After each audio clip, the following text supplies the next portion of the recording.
Kita kasapulan dagiti mannalon ti tulong ti gobyerno gapo iti krisis, ayaw awis manen ti Department of Agriculture Cordillera kadagiti mannalon ti panagparehistro iti Registry System for Basic Sectors in Agriculture wano RSBSA tapno makaawat da iti tulong manipod iti gobyerno.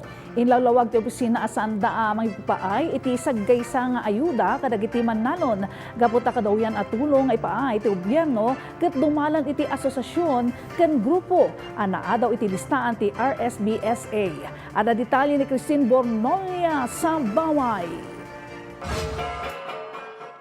Inyunay-unay ti Department of Agriculture Cordillera kadagiti mannalon asaan pay ang nagparehistro iti Registry System for Basic Sectors in Agriculture wenno RSBSA nga agrehistrudan tapno makaavilda iti nagduduma a programa ti ahensya. Napatag-unay nga agparehistro iti RSBSA. Daytoy gamin ti agserbi a database wenno listahan ti ahensya no siya sino dagiti lehitimo a mannalon ken mangalap a maipaayan iti tulong ken ayuda. Nakalanad pa'y dito'y dagiti dadumang impormasyon kas iti kalawa ti taltalunan ti may sa amannalon.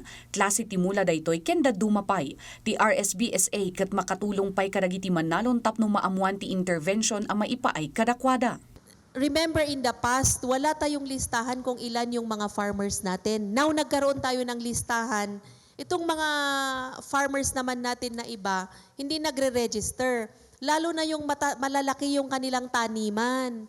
Siguro kasi hindi nila kailangan or hindi nila ma-feel yung value. But then kung nagkakaroon na lang tayo ng sakuna, nagkakaroon tayo ng ganito na issue, and then magbigay ng ayuda, doon na nagkakaroon ng maraming issue.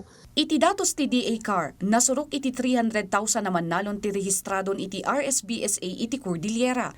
Tapno makaparehistro, agturong laang dagiti mannalon iti bukod da a local government unit ken birukan ti municipal wenno provincial agriculture office tapno ijay nga agparehistro. Mabalin met lang nga i-download ti nasaw a form ken isubmitir iti kaasitga na municipal wenno provincial agriculture office nga isumet ti mangi-endorso iti lugar ti mannalon. Pinanagnakan met ni Manang Rosita may sa amannalon manipod mangkayan binggit ti kinapatag na iti panagparehistro iti RSBSA. Karaman isuna ang nagbenepisyo iti programa ti LGU. Kasi kami sa Balili, yung inano ni Mayor na ano nila doon, yung gulay. Kasi nag-ano si yung LGU doon na nag-assist sila ng baka binigay ng LGU na para ma-pick up yung gulay namin sa Balili with 5,000 per member.